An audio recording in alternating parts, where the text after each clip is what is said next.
Little People, Big Dreams, a book about Rosa Parks.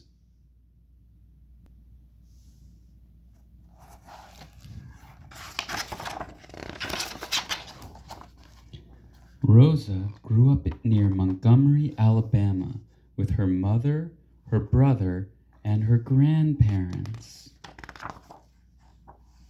When she was young, Rosa's grandparents told her about slavery, when black people weren't free to live like other people. Slavery was over, but times were still hard for Rosa and her family.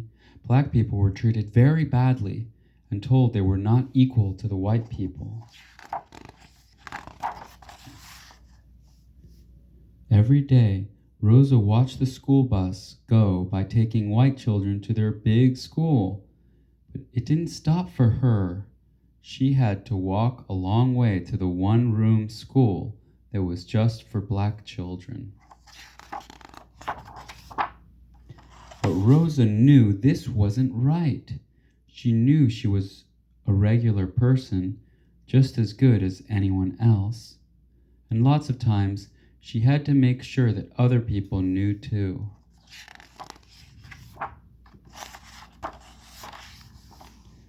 When Rosa grew up and got a job in the city, she couldn't use the same doors, elevators, bathrooms, or water fountains as white people.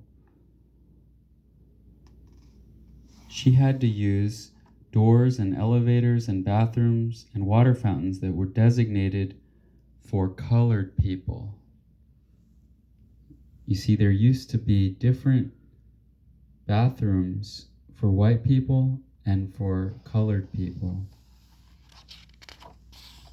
She couldn't even ride the bus. Well, she could ride the bus, but she had to sit in the very back of the bus. She could not sit in the front of the bus where the white people sat. Her life was full of rules that she knew just wasn't right. But Rosa fell in love with a man named Raymond who was trying to change the rules to be more fair. Soon, Rosa started working too, trying to get more rights for black people and help for those who were treated badly. She worked day after day, even when it seemed like nothing would ever change.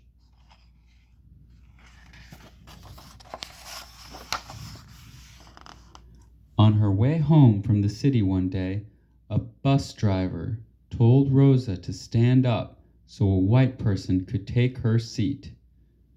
She was sick of rules and that she knew were wrong, so she thought, enough. She said, no, I'm not getting up.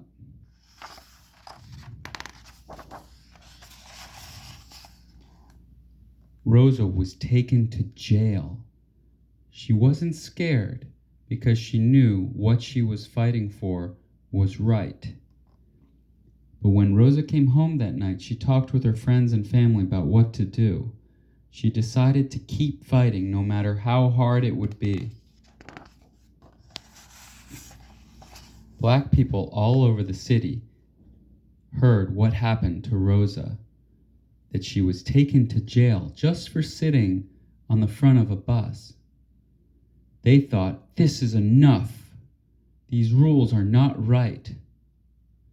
Rosa inspired them to stop riding the buses until the rules changed, so they walked to school and to work and to the store, in all kinds of weather.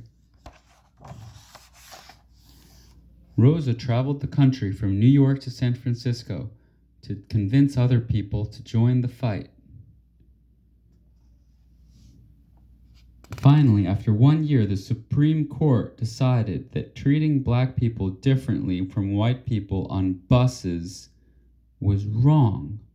The rules were going to change.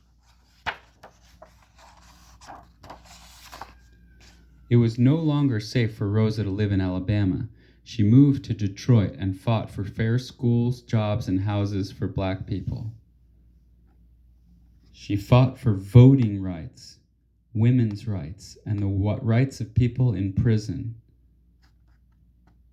It says she is carrying a sign saying, "We have to keep trying as long as we are alive."